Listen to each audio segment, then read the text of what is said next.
Warning. You've reached On the Box with Ray Comfort and are now in a biblical truth zone. Place all questions about theology, current events, and evangelism on the box, where they'll be weighed against the truth of God's Word. Ready your hearts and minds. You're about to be inspired and equipped to fulfill the Great Commission. Programming to engage in 5, 4, 3, 2, 1. Welcome to another incandescent edition of On the Box with Ray Comfort. Today we're going to be talking about who made God. Taking it easy in the easy chair, I am your easygoing servant. Sitting at the dean's desk is the enigmatic Mark Spence, and this is our fearless leader, the philanthropic Ray Comfort. That's fitting for you. Yeah, it's the first one you used.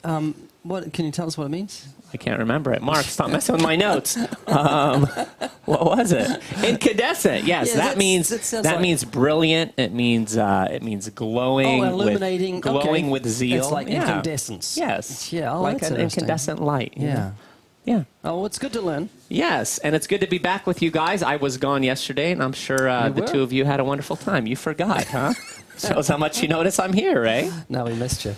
Yeah. We really appreciate you being here. Well, it's good to be back. Missed you guys, and excited to jump into today's program. It's good to have you all with us again. We've been doing this for a long time, and Ray, you say this is the highlight of your day, really? Oh, yes, that's right.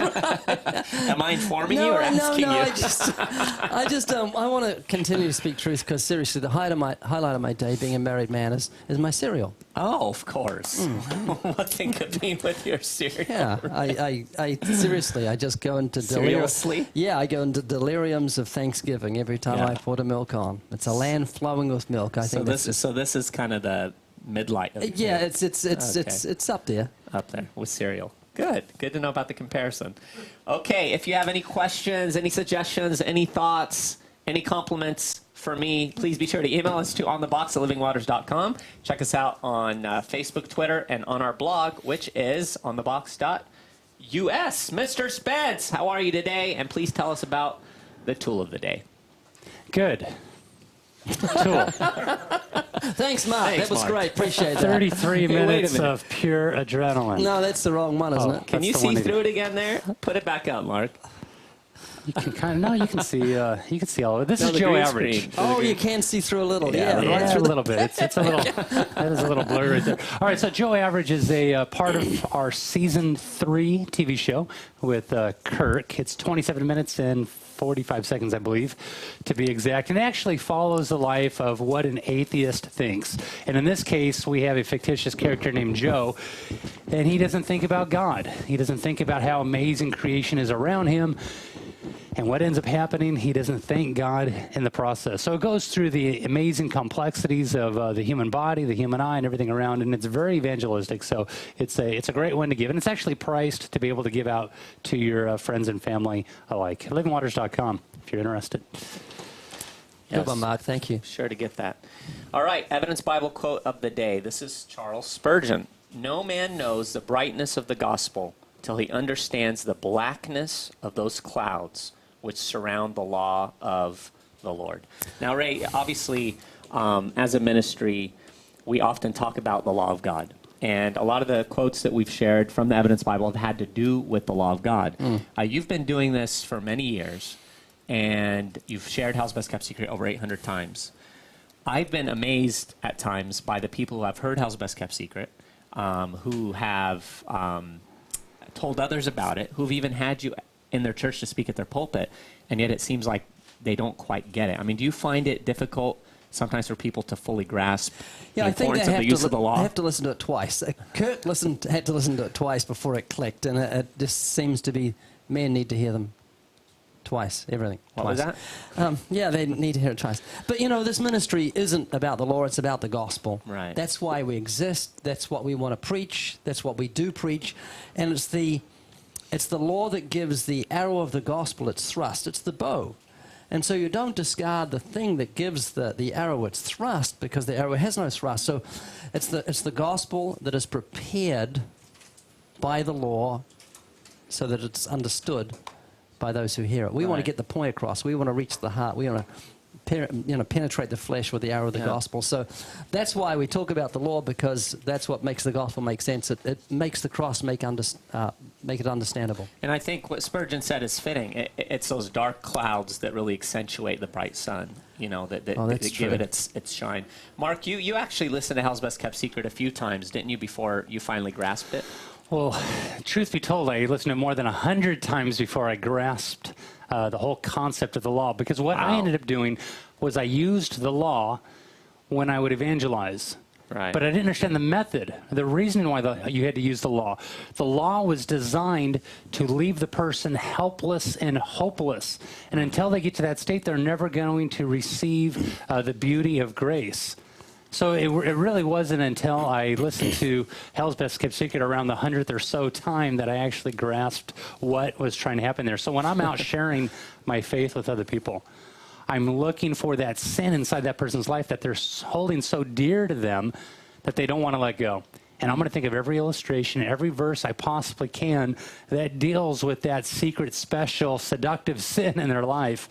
And then I can pave the way for grace. So, the law, it just leaves you helpless. And that's what I want to do when I'm sharing, to pave the way for the beauty of the cross.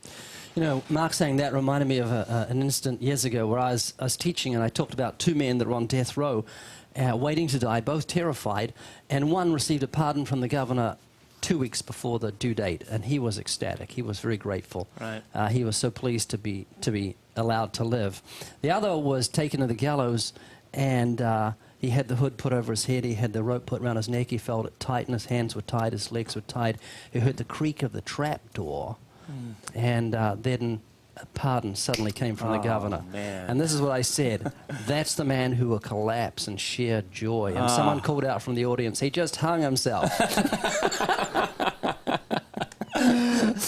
But that's why we make the sinner tremble before the Lord, because the more he sees his guilt, the more he hears the trapdoor that's going to take him to hell, the more he's going to appreciate the mercy and grace of God. And so that's why men like Spurgeon and Wesley and Whitfield, who was so compassionate and loving, would make men tremble under the law, because it had its purpose. They should tremble under the law, should be fearful that they have offended God, because that's what makes a man appreciate and a woman appreciate grace when it comes. I love that analogy, Ray. Just the immediacy and the urgency of the situation. Yeah. Seriously, I mean, how closer can you get to the brink of death than that, and then suddenly pardoned?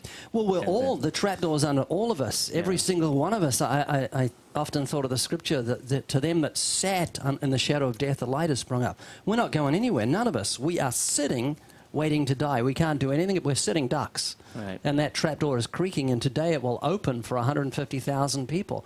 So it's a fearful state we're in. And so when the pardon comes from the governor, it sure is a last-second pardon, but it's so appreciated by those who understand. Amen. And not only are we delivered from the gallows, but we're also set free from the prison as well to live life for the glory of God here. Yeah. So, we know that there are oftentimes new people that are viewers of this program that are just learning about our ministry and what we do. So we just thought it's important to reiterate that for you today, and also to let you know to continue learning a little more about what we just talked about, and also about how to preach the gospel and reach the lost.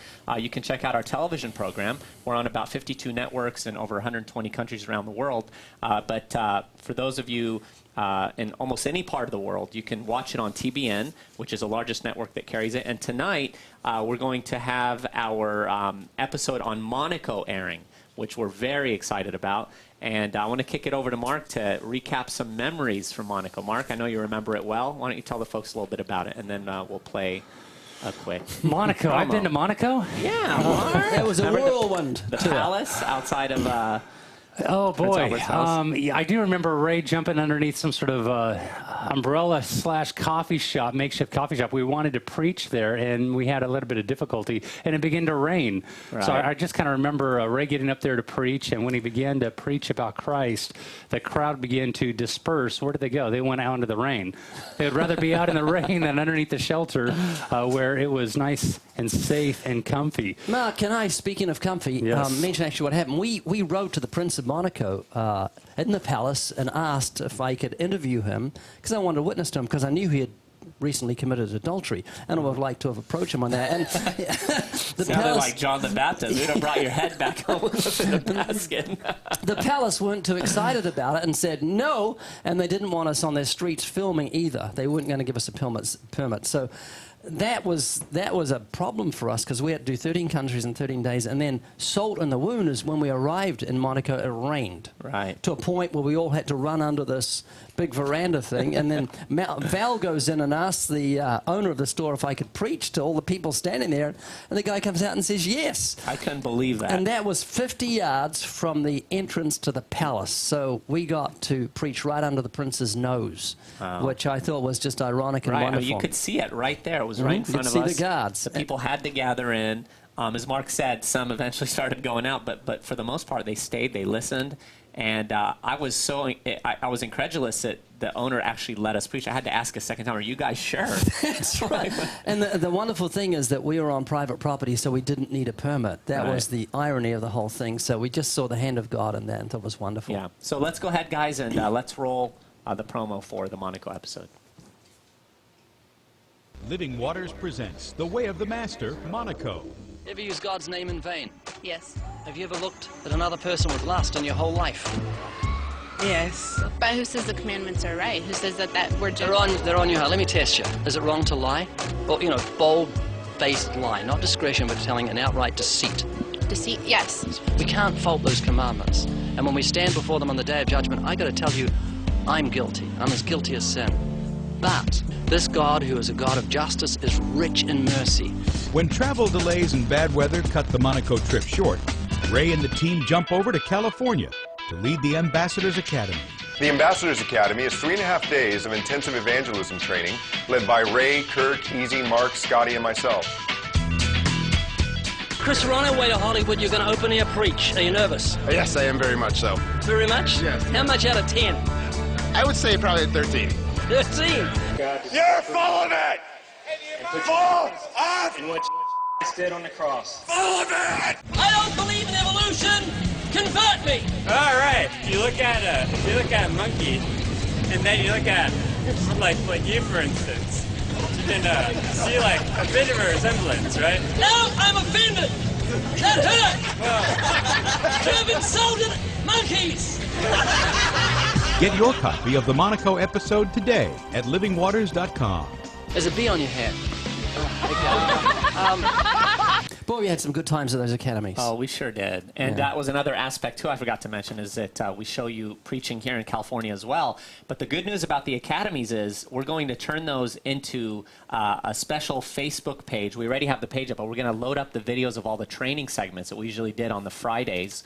Or the Thursdays for the Academy. So you'll actually be able to do this with your church, you'll be able to do it with your family, and go through the same training that we used to do in person. So how far away is that? I would say weeks. We're weeks away from getting that good. loaded That's up. wonderful. And we'll let you know about it. So, all right. Now, Ray, you've been asked this many times, and I want to know how you answer it.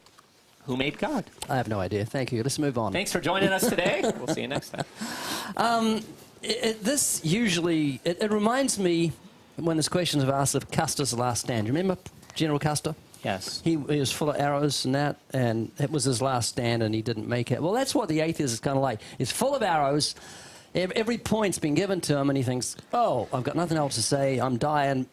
Who made God? That's his last. And it's not even a question. It's usually asked as a kind of a statement. And usually you see it. You see a smirk on their face when they throw that at you, like, yeah. "Aha, gotcha." Yeah, gotcha. It's a, but God has no beginning and no end. He's outside of the dimension of time. Right. It's something we can't understand. But, there's a lot of things we can't understand. Just before the program, we sat in your office and talked about the infinitude of space and how space must have an end, but what's behind this? And it's a dimension that makes our mind blow up. Right.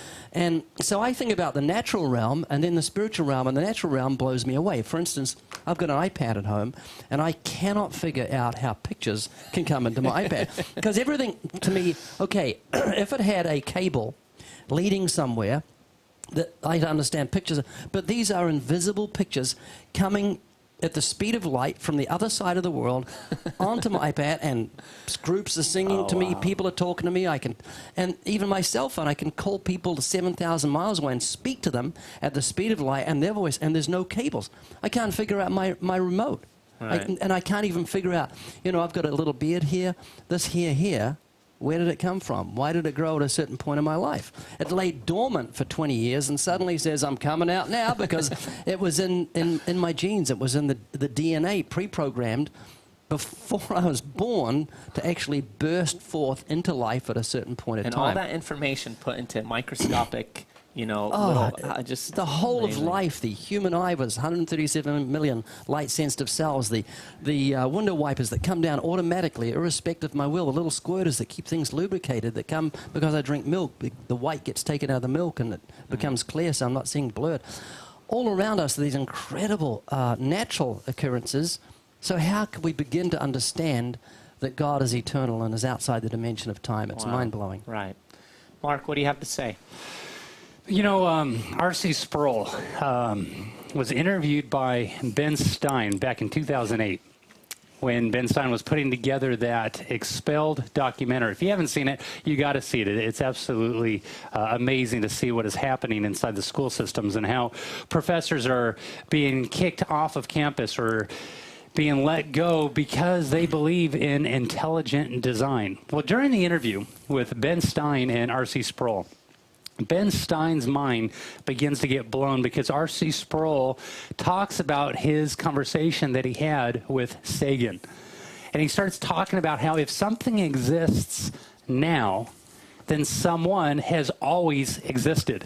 And he began to break it down. And he had this conversation with Sagan. And when he was all done describing the conversation that he had with Sagan to Ben Stein says, "Wow, you are intelligent. Where did this come from?" Mark, can I butt in there? Could you just explain who Sagan is? Because you're speaking of Carl Sagan, the astrophysicist. Well, there you go. I don't know if he was an astrophysicist, but I do know that he is a bit of an atheist infidel, not wanting to have anything to do with Actually, he wasn't an atheist. I got to correct you. He wasn't an atheist. He's agnostic. Oh, great. What's the difference? Yeah, he didn't know if God existed or not. Yeah. Is he dead now? Yes, he died about 4 or 5 years ago, maybe longer. Yeah. He's out in space. He had his ashes sprayed somewhere. Did he really? Mm-hmm. Well, okay. Well, interesting dialogue we just had. Well, anyways, R.C. Sproul talks about with Sagan, he goes, "You mean to tell me that there was a time in times past where you had this little infinitude dot where everything that is complex as we know today was brought down to this infinitesimal period point, and then one Tuesday, 3 p.m. in the afternoon, it just went boom, and it created everything we have today." And then Sagan began to backpedal, and he goes, "Look, I don't want to talk about this. I don't want to talk about this." Because, as R.C. Sproul continued, he said, having a first causer, God, one who creates all things, in order for him to exist, it does not violate any known logical fallacies today. And Ben Stein looks at him and he goes, "Wow, you're intelligent. You're right. You're absolutely right. I can't think of any logical fallacies." But you need to look it up. Go over to Google and type in Ben Stein and R.C. Sproul Expelled interview, and you're gonna see this unravel. It's all about 2 minutes long, and it cuts in right around the 25-minute mark. So it's great. Wow. Yeah, I remember watching that. And I remember Ben Stein going on and on about how intelligent R.C. Sproul is, and I could see R.C. Sproul starting to get embarrassed. Like, he's like, trying to be humble Ben about Stein's not exactly a dummy. Right. You know? I know that. But, wow. I'm glad you brought that up, Mark, because, like you said, oftentimes people don't recognize that God is outside the time and space continuum, that he's a creator of it, and he's not bound by the laws that we use to reason about things that are within the time and space continuum, like time and space and matter. But, I want to read something written by our good friend Matt Slick at CARM. And this, I think, really sums up maybe what we're trying to say, but in a very succinct and, I think, articulate way. And he was really dealing with the problem of the question. This question, which is, if everything needed a creator, then who or what created God? This question is logically problematic. If everything needs a creator, then no matter what exists, it must have been created. Furthermore, to be created means that someone or something had to create it. But then, who created the creator, and so on. Logically, this would mean there would be an infinite regression of creators, prior causes, and we would never be able to find the first uncaused cause, since by definition, the question says that everything needs a creator. There wouldn't be any uncaused cause. This would mean that the sequence of creations is eternal. But if it exists that there is an eternal regression of creators, then who created the infinite regression of creators? Remember, the question presupposes that all things need a creator, even the eternal sequence of creators, which becomes logically absurd. Furthermore, if there is an eternal regression of creators that are eternal, then the question is not answered. In fact, it cannot be answered, since its weakness is that all things need a creator. Of course, this only begs a question in that how did the process begin? Therefore, the question only raises the same problem it asks, and it is a question that, by its own design, cannot be answered. Therefore, it is invalid. The question is better phrased as a statement. Everything that has come into existence was brought into existence by something else. This is a more logical statement and is not wrought with the difficulties of the initial question. In the revised statement, everything that has come into existence implies that the thing that has come into existence did not already exist. If it did not already exist, but then came into existence, then something had to bring it into existence, because something that does not exist cannot bring itself into existence, a logical absolute. This pushes the regression of creators back to what we would call the theoretical uncaused cause, since there cannot be an infinite regression of creators as discussed above.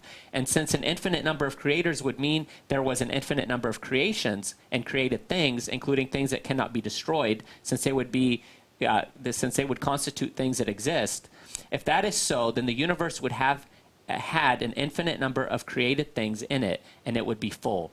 But it is not full, therefore there has not been an infinite regression of creations. By definition, the Christian God never came into existence. That is, he is the uncaused cause, Psalm 90, verse 2. He was always in existence, and he is the one who created space, time, and matter. This means that the Christian God is the uncaused cause and is the ultimate creator. This eliminates the infinite regression problem. Some may ask, but who created God? The answer is that by definition, he is not created. Note that. By definition, he is not created. He is eternal. He is the one who brought time, space, and matter into existence. Since the concept of causality deals with space, time, and matter, and since God is the one who brought space, time, and matter into existence, the concept of causality does not apply to God, since it is something related to the reality of space, time, and matter. Since God is before space, time, and matter, the issue of causality does not apply to him. And that's from Calm.org. Calm.org from our friend Matt You know, Slick. it's interesting. If there's a God that created the God that created the God that created each God would continue to live. They wouldn't die, so Right. there'd just be a huge crowd of gods. Right. Which Whole is like infinite regression argument, and that's what he's basically talking about. Mormonism. Ah, that's right. But Mark, you catch that in what he's saying in terms of the whole premise being that people are assuming God is within the time-space continuum, and I think he gives a really good argument there. I agree. Thanks, Mark. Thanks, Mark. Appreciate that. What's the skunk roll have to say, Ray? The what? The skunk roll, our new mascot. Well, he has a purpose in life. You know, we've got a little chalkboard here, and I use him too. Oh. So I thank you so much. He really gets his face into it. All right. So that's why he stays. Well, we hope that helped to answer your question. This is such a deep issue, but it is one that's going to come up, and it's good for you all to be prepared in knowing how to answer it. So go to calm.org, look that article up again, read it carefully, and watch the video that Mark cited earlier. You know, for those who are not as intellectually inclined, such as myself, that really don't want to get into the whole space continuum, they can just say God has no beginning and no end. Right. And just say, I don't understand it, but that's how it is, and then just move on to the conscience. Right, and you have to remember that we stand on the Word of God. And so the simple answer to that question is, who made God? No one. And you just end it there. And well, that's what God's Word says, and I build my foundation upon His Word. And that's what God says. Right. And so that deals with the whole That's the problem. bottom line. Exactly. Okay, we're going to now go to a clip of one of Ray's Hollywood Minutes, and this one is dealing with John Lennon. Let's roll it.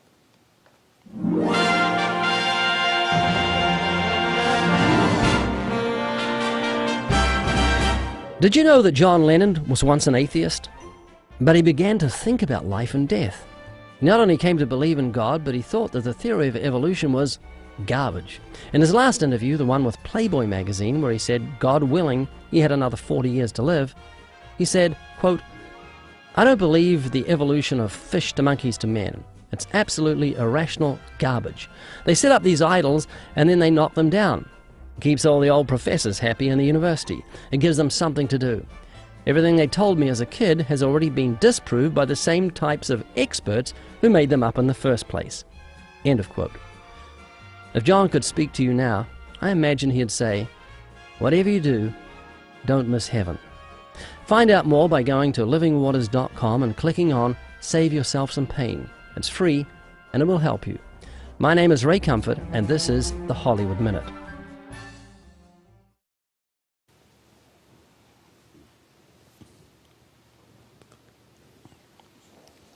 They're an experiment.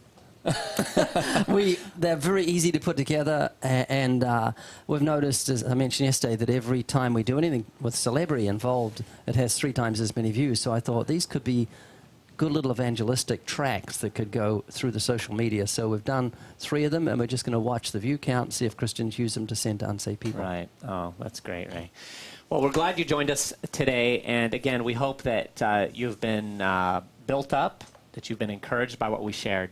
And listen, we want to emphasize that we are not just people that witness as Christians. As you know, this program is about going out and being an ambassador of Christ and preaching the gospel. We don't just witness, we are witnesses. We are ambassadors for Christ. And so please remember how important your personal walk is with the Lord. And maybe you've been getting filled with a lot of head knowledge listening to us, watching this program, maybe doing a lot of study. But you need to immerse yourself in God himself, so that you're connected with him as you grow in love. Join us tomorrow. We'll be talking about Walt Disney. God bless you guys. And girls. For questions about On the Box with Ray Comfort or to submit questions for future shows, please email onthebox@livingwaters.com. That's onthebox@livingwaters.com. On the Box with Ray Comfort is an outreach of Living Waters. For more resources to inspire and equip you to fulfill the Great Commission, check out livingwaters.com or call toll-free 1-800-437-1893. Now go and preach the gospel.